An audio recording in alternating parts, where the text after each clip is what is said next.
Pero lahat tayo, again, in the celebrity business, may mga pagkakataon na nawawala. Di ba? Opo.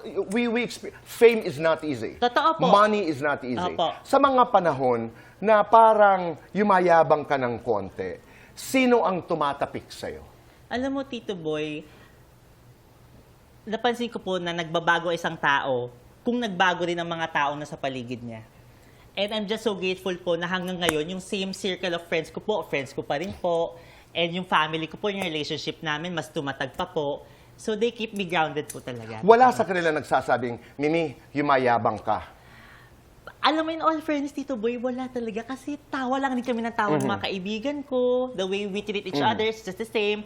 Ang parents ko, feeling ko, mas naging proud sila sa akin ngayon. Ganun po. How much of the young Jeremy is still there? 100%. Actually, 200% Tito Boy. Kasi naniniwala ako, ang core ko po talaga, Tito Boy, is ang purpose po ng life, ang purpose mo sa life mo is to make your younger self happy.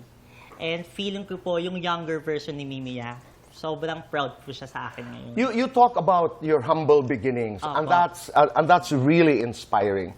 Gaano kapayak ang payak? Ooh.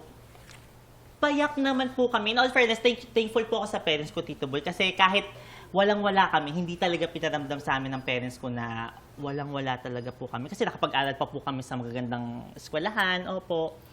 But you also worked on it. Yes, Tito Boy, of course. As in, You were on a full scholarship Opo. with Binild. Binild, opo. So parang I feel like if you want something, you really need to do something about it. Right. If you want something, work for it. Mabilis lang, ano ang naituro sa iyo ng kahirapan at ano naman ang naituro sa iyo ng kayamanan? Ang naturo po sa akin ng kahirapan ay maging resourceful.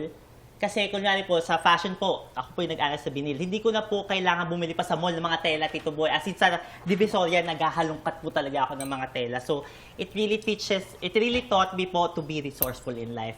At kayamanan naman po, na the best things in life is either free or expensive. Yun po ang naturo sa akin ng kayamanan. Ganda nun, ha? Either free or expensive. Yes, Tito Boy. Okay.